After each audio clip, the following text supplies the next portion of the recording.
আসসালামু আলাইকুম। অষ্টম শ্রেণীর মুনাফা অধ্যায়ের সৃজনশীল 20 নম্বর নিয়ে তোমাদের সামনে হাজির হয়েছি।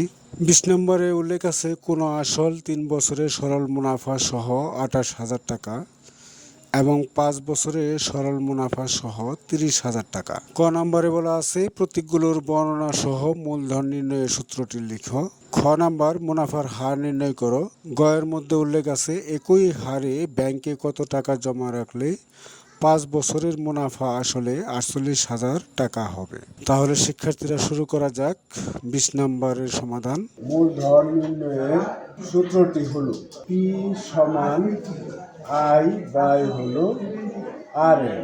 এখানে পি সমান মূলধন বা আসল, আই সমান সরল মুনাফা, আর সমান মুনাফার হার, এন সমান হলো সময়। খ নম্বর আসল যোগ 5 বছরের মুনাফা সমান 30,000 টাকা। আসল যোগ 3 বছরের মুনাফা 28,000 টাকা। এখন আমরা এই দুটো লাইন, নিচের লাইনটা বিয়োগ করব, চিহ্ন পরিবর্তন করে দেব। প্লাস থাকলে মাইনাস, মাইনাস থাকলে প্লাস। এখন এই আসল আর এই আসল, একটা প্লাস আর একটা মাইনাস কাটা যাবে। 5-এর আগে প্লাস, 3-এর আগে মাইনাস, 5 থেকে 3 বাদ যাবে 2 বছরের মুনাফা। 30,000 থেকে 28,000 বিয়োগ করো, থাকবো কত? 2,000 টাকা। 1 বছরের মুনাফা কম হবে না বেশি হবে? তাহলে ভাগ হবে 2। অনেকেই 3 বছরেরটা বের করছে, আমরা 5 বছরেরটা বের করি, একটু ব্যতিক্রম করলাম। 2,000 5 বছরের বেশি হবে না? 5 নিচে হলো 2, এত টাকা সমান 5,000 টাকা। 5 বছরের মুনাফা, এখানে আসল যোগ 5 বছরের মুনাফা হলো 30,000 টাকা। 5 বছরের মুনাফা পেলাম 5,000 টাকা।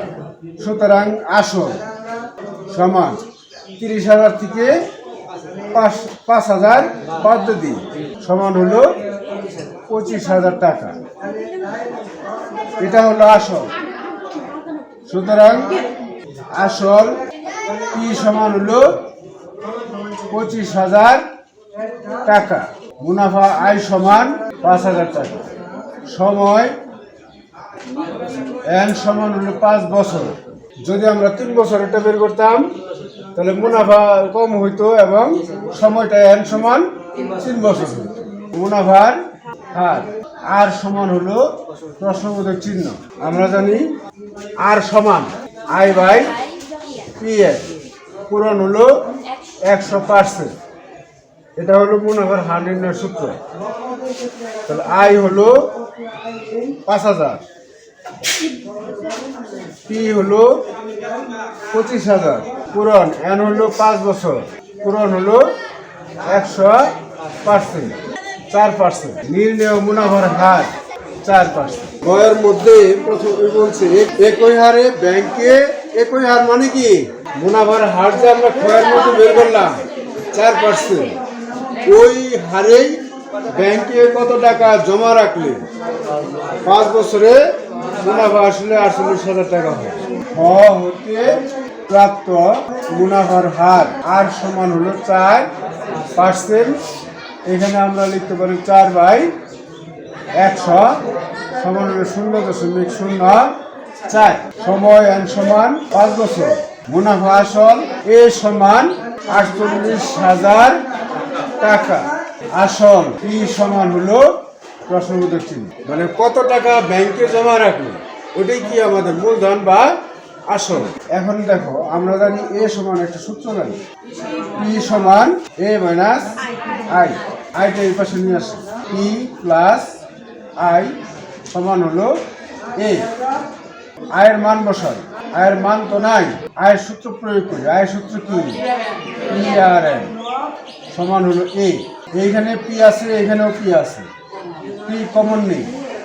পি কমন নিলে এখানে কি থাকবো? 1 প্লাস আর এন সমান এ। তাহলে পিটাকে বাম পাশে রাখবো আর এই ব্র্যাকেটটাকে ডান পাশে নিয়ে যাবো। পি এর সাথে সম্পর্কটা কি? এই ব্র্যাকেটের গুণ আছে, এই জন্য ওই পাশে গেলে ভাগ হবে। ওই পাশে আসছে কি? এ বাই 1 প্লাস আর এন বা পি সমান, এখন এই যে প্রতীকগুলো সংখ্যাগুলো বসাই দিই। এ সমান হলো 48,000, 1 প্লাস আর সমান হলো 0.04 পূরণ এন সমান হলো 5, সুতরাং পি সমান 40,000 টাকা।